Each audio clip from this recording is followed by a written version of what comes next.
प्रधानाध्यापक जी। ये कैसे संस्कार है? विद्यालय में आने से पहले विद्यालय को सिर झुकाकर प्रणाम किया और प्रधानाचार्य जी को हाथ जोड़कर। क्योंकि मैं जिस जात से हूँ, अगर मैं प्रधानाध्यापक जी के पैर छूकर प्रणाम करता तो वो अपवित्र हो सकते थे। कहना क्या चाहते हो तुम भीमराव? ये सब आपके सोचने पर है। अगर आपके अंदर एक शिक्षक होने की गुण ज्यादा है तो आप अपवित्र नहीं होंगे, और अगर आपके अंदर एक सामाजिक व्यक्ति के गुण ज्यादा हैं तो आप अवश्य अपवित्र होंगे। इतनी छोटी सी उम्र में इतनी बड़ी बड़ी बातें करते हो। बाबा कहते हैं कि हर बड़ी लड़ाई सोच से ही लड़ी जा सकती है, और सोच व्यक्ति के बातों से ही झलकती है। और प्रधानाध्यापक जी, मैं यहाँ तक ना पहुँचूं तो उन लोगों ने मेरी दीदी को अगवा कर लिया और उन्हें छुड़वाकर मैं यहाँ पढ़ने आया हूँ, और इससे बड़ी लड़ाई और क्या हो सकती है? अंबेडकर गुरुजी, आप सही कह रहे थे। आपके इस शिष्य जैसा विद्यार्थी मैंने पहले कभी नहीं देखा।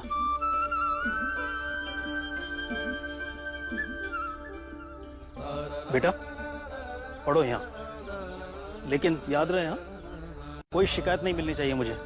शिकायत नहीं मिलेगी, और इन बच्चों से अलग पंक्ति में अपना बोरा बिछाकर बैठूंगा, मगर सबसे पीछे बैठने के लिए मत कहिएगा, वहाँ से श्याम पर नहीं दिखता। वो पानी वाले काका के पास जाके मैं खुद ही हाथ जोड़कर नीचे बैठ जाऊंगा, ताकि वो ऊपर से पानी डाले तो किसके ऊपर उसके चींटे ना पड़े। और हाँ, फीस भरने के लिए वक्त लगेगा। अगर एक हफ्ते में पैसे नहीं भरे तो मैं तुम तीनों को स्कूल से निकाल दूंगा। तो इसके लिए आप मुझे विद्यालय से मत निकाल दीजिएगा।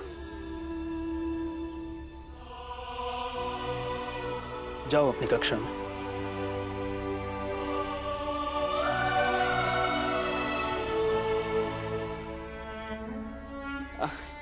भीम, तू आराम से पढ़ाई कर। विद्यालय खत्म होते ही हम साथ में घर चलेंगे, ठीक है? ठीक है वाला भैया।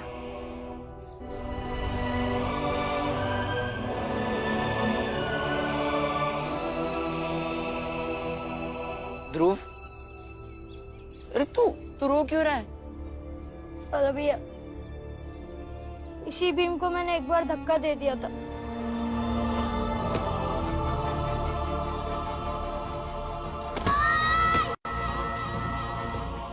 तब मैं कितना बुरा था, और आज जब मैं उसका हितैषी बनकर सोचता हूँ तो ऐसा लगता है कि हमारी जाति के लोगों ने आप लोगों पर कितना जुल्म किया है। लेकिन तू तो हमारी तकलीफ समझता है ना, ये भी हमारे लिए कम है क्या? भीम को आराम से पढ़ने देते, तब तक हम हमारे लिए कुछ काम ढूंढते हैं ना। इतनी दूर चलकर आए, भीम तो ज्ञान कमाएगा, लेकिन हम पैसे। वही तो। चल दीदी, दीदी दीदी, अरे क्या हुआ? अपना भाई भीमराव पढ़ने चला गया। यहाँ लोगों में खलबली मच गई है। पूरा इलाका इस बात को लेकर आपस में योजना बना रहा है कि कैसे भी भीमराव को नए विद्यालय से भी निकाला जाए। अरे जब सब योजना बना रहे हैं तो इसमें खुश होने वाली कौन सी बात है? दीदी, भीमराव किसी के रुकने से रुका है क्या? ये तो सही बात है। अरे माधवी की आई। बाबा, माधवी की आई। हाँ जी, क्या हुआ? अरे हुआ ये कि कामदा के ससुराल से खबर आई है, 3 दिन बाद उसकी विदाई का मुहूर्त निकला है। करो करो, तैयारी करो। जी जी। आज तो चार तरफा खुशी है। हाँ हाँ, बेटी की विदाई हो रही है, उससे ज्यादा खुशी की बात क्या होगी। जो कुछ ही दिन बेटी साथ रहेगी उसे मैं अपने हाथों से खिलाऊंगी। मैं आज ही बढ़िया खाना बना देती हूँ। दीदी, आई कुछ बढ़िया खाना बना रही है, क्यों ना हम खाना लेके भीमराव के पास चले? जब वो पढ़ के लौट रहा होगा तब हम उसे रास्ते में मिल जाएंगे। हाँ ठीक है। तुम लोगों के भी रिश्तेदार है ना उस गांव में जहाँ भीमराव पढ़ने गया है, तो जाओ उनसे मिलो, उन्हें समझाओ कि भीमराव की वजह से हमने यहाँ किन किन मुसीबतों को झेला है, और अगर वो इन मुसीबतों से बचना चाहते हैं तो हमारा साथ दें और कल सुबह सब मिलकर विद्यालय जाएं, उस भीमराव को वहां से बाहर निकाल फेंके। चाहे जो हो जाए, हम किसी भी हालत में भीमराव को विद्यालय में नहीं पढ़ने देंगे। तो फिर देर किस बात की, चलो अभी चलते हैं। हाँ चलो। कुछ नहीं कर पाएंगे आप लोग।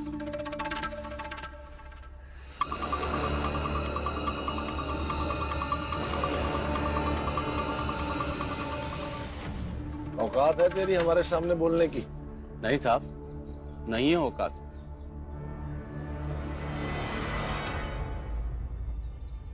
अब औकात है। जितने पैसे लिए थे लौटा दिए। और हाँ, एक बात आप लोग कान खोलकर सुन लो, अगर किसी ने भी भीम को विद्यालय से निकालने की कोशिश की तो मुझसे बुरा कोई नहीं होगा। तू इतना जो कूद रहा है किसके बल पे? इस राम जी सकपाल के बल पे? बल पे तो आप कूदते हो सेठ जी के, राम जी भाव के बल पे तो मैं जमीन से जुड़ा हूं। चलो निरंजन।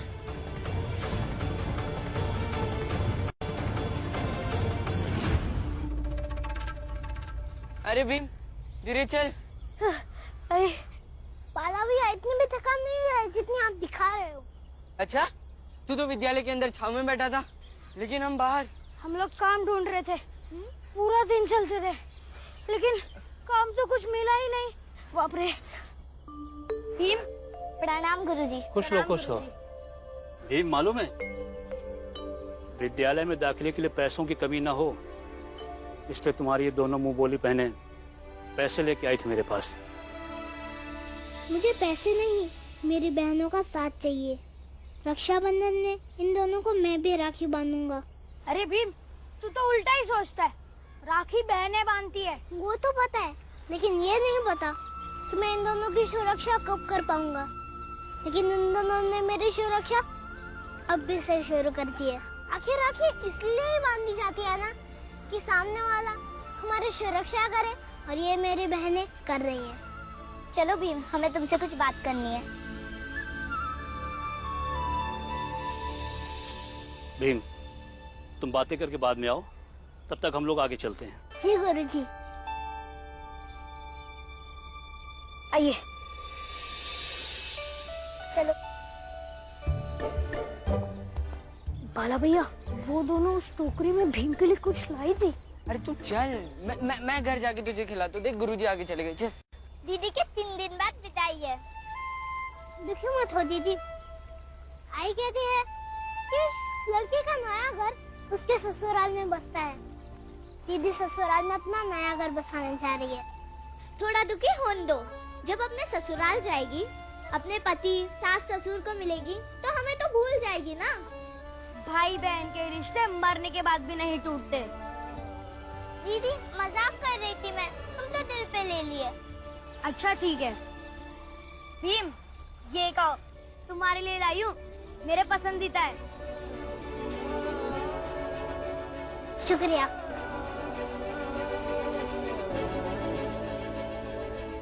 मैं नहीं जाऊंगा भीमराव को छोड़ने। हाँ? क्या? क्यों? क्या हुआ? लालची आपका भतीजा। पैर देखो कितने दर्द कर रहे हैं, और आपका भतीजा मौका मिलते ही पलट जाता है। लेकिन क्या हुआ? हाँ, यहाँ मेरे पास आ।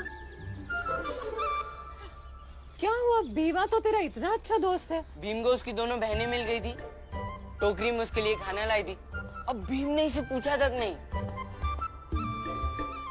देखो ना। नहीं नहीं, बीवा की ये बात मुझे बिल्कुल अच्छी नहीं लगी। लेकिन कोई बात नहीं, तुम दोनों मुझे बताओ तुम्हें क्या खाना है। हाँ, मैं और बुआ बना देते हैं तुम्हारे लिए। हाँ, लेकिन बीवा ने ये ठीक नहीं किया। आई, आपने भी ऐसा सोच लिया? मैं सबके लिए खाना लेकर आया हूँ, हम सब मिल बांट कर खाएंगे।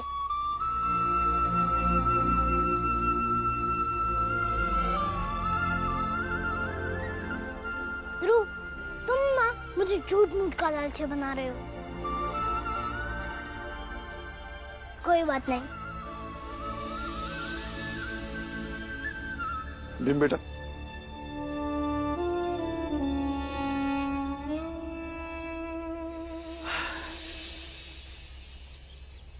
भीम बेटा, ये बात हर जगह लागू होती है।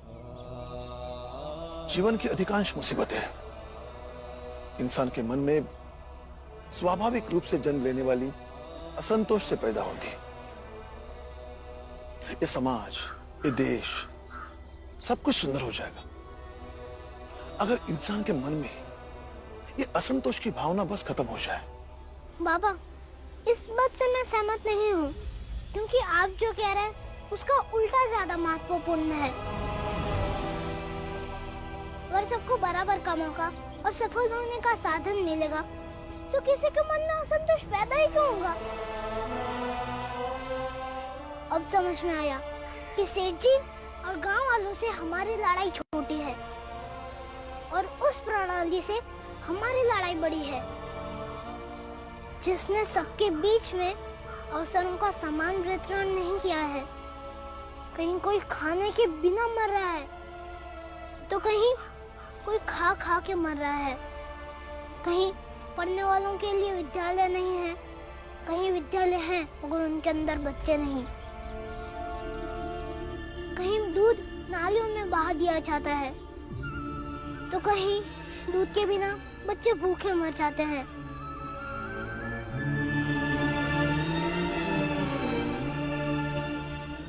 ये असमान वितरण ही हमारी समस्याओं की सबसे बड़ी जड़ है।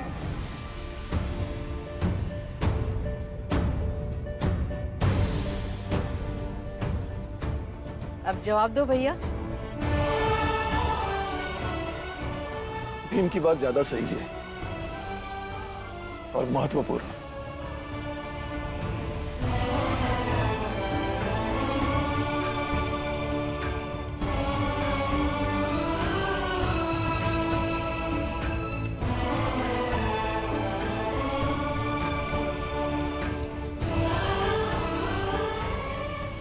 नए स्कूल के बारे में बताना, कैसा स्कूल था, कैसे शिक्षक थे, कैसे विद्यार्थी थे, वहाँ तुझे किसने परेशान तो नहीं किया ना? एक काम करो मंजुला दीदी, आप सब अभी ही पूछ लो और भी तू ना सब विस्तार से बता। ये नहीं कि किसी को भूख लगी है तो खाते खाते बात करे। पूछो पूछो, बता भीम।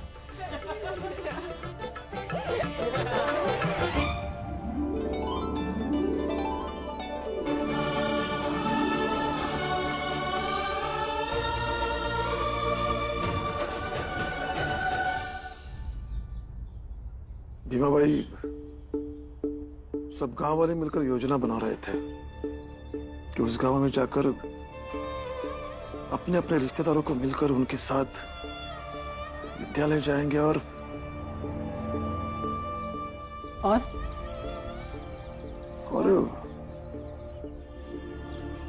अपने भीम को स्कूल से निकलवा देंगे।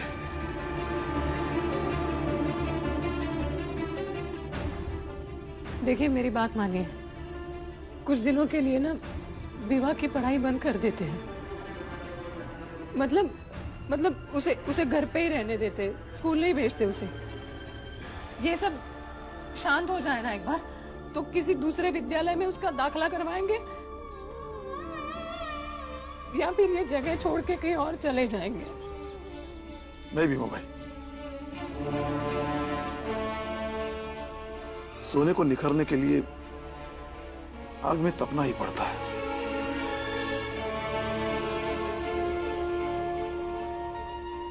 भीम, कैसा विद्यालय? वहाँ लड़कियां भी पढ़ती है क्या? नहीं दीदी, हमने देखा लेकिन उधर एक भी लड़की नहीं दिखी ना। मैं तुम लोगों के लिए पानी लेकर आती हूँ। अरे दीदी रुक जाओ, वहाँ मैंने बहुत सारी लड़कियां देखी पढ़ते हुए।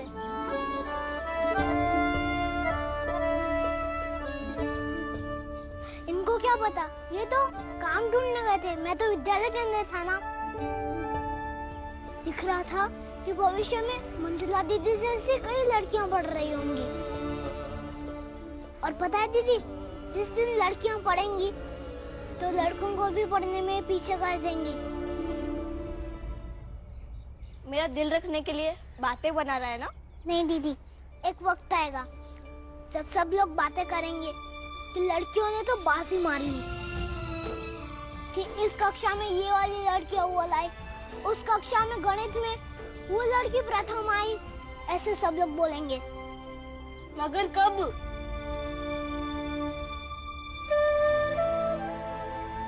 बाला भैया, गलती से मैंने मंजूला दीदी का दिल दुखा दिया,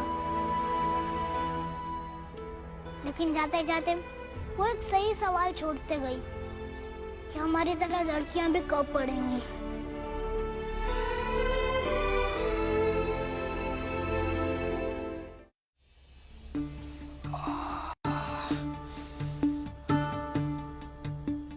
बहुत दर्द कर रहा है। बिना आदत इतनी दूर चलना भारी पड़ गया। बाला भैया, अब कूदो। कूदने से थोड़ा दर्द कम हो जाएगा। तू मजाक कर रहा है?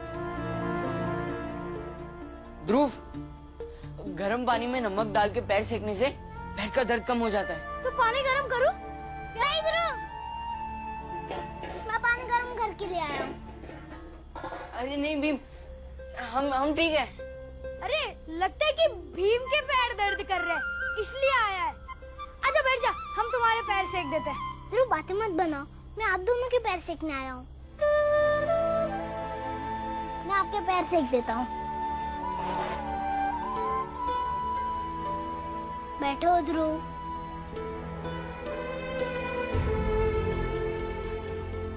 अगर स्कूल छोड़ना आप दोनों का कर्तव्य था, तभी आप दोनों के पैर सेकना मेरा धर्म है। अब सिर्फ पैर बढ़ाओ।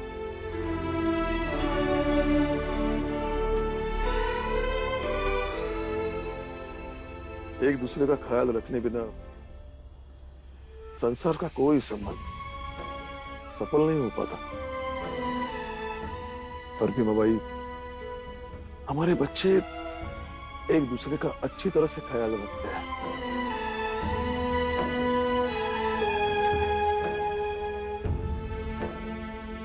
हाँ, इसी बात की तो संतुष्टि है कि अगर अब मैं मर भी जाऊं तो ये लोग आपस में खुशी से रह लेंगे। बीच में तुम मरने की बात क्यों करती हो?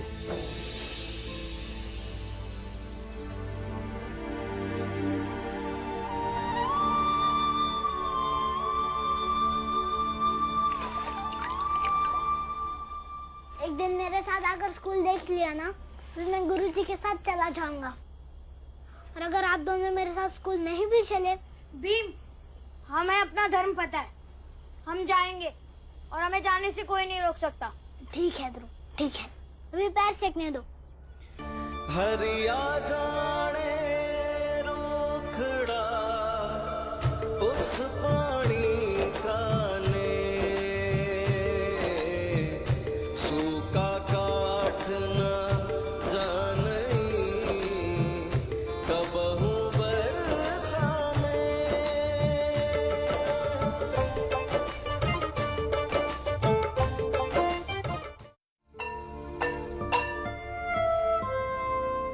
भीम, अपना ख्याल रखना और अच्छे से पढ़ना। हम यहीं पर पास में ही घूम रहे हैं। और आज हम लोग काम नहीं ढूंढेंगे। काम ने अगर हम लोग को ढूंढ लिया तो फिर ठीक है। नमस्ते गुरुजी। खुश रहो, खुश रहो। चलो भैया। नमस्कार प्रधानाचार्य। नमस्कार। नमस्कार। प्रणाम प्रधानाध्यापक जी। प्रणाम। मैंने इस विद्यालय के बाकी गुरुजी और कुछ विद्यार्थियों से भी तुम्हारे बारे में पूछताछ की थी। वो सब तुम्हारी पढ़ाई और सभ्यता की बहुत तारीफ कर रहे थे। शुक्रिया गुरुजी, बस आपका साथ जीवन भर रहे तो मैं जी जान से पढ़ता रहूंगा। मेरा साथ हमेशा है भीमराव। मैं वादा करता हूँ कि प्रधानाध्यापक जी, वादा मत कीजिए। गुरु के पद पर बैठा हुआ व्यक्ति और अपने वादे से मुकर जाता है तो वो परिस्थिति बहुत तकलीफ देती है। मैं पढ़ूंगा गुरुजी, बाकी सब भाग जाए तो भाग जाए, लेकिन भीमराव कभी नहीं भागेगा। जिस दिन तुमने इस विद्यालय का नाम रोशन कर दिया ना, उस दिन मैं तुम्हें इन सब के सामने वचन देता हूँ कि तुम्हारा नाम इस विद्यालय के मुख्य द्वार पर लिखवा दूंगा, ताकि ये जगह और ये स्कूल तुम्हें याद कर सके। तो फैसला हो गया, भीमराव या उसकी जाति का कोई भी बच्चा इस विद्यालय में नहीं पढ़ेगा। इससे पहले विद्यालय के प्रधानाध्यापक जी ने भी मुझसे वादा किया था कि वो मेरे लिए हमेशा खड़े रहेंगे, लेकिन जिस दिन मुझे विद्यालय से निकाला गया, उस दिन वो मुझसे मिलने तक नहीं आए, बात करने तक नहीं आए।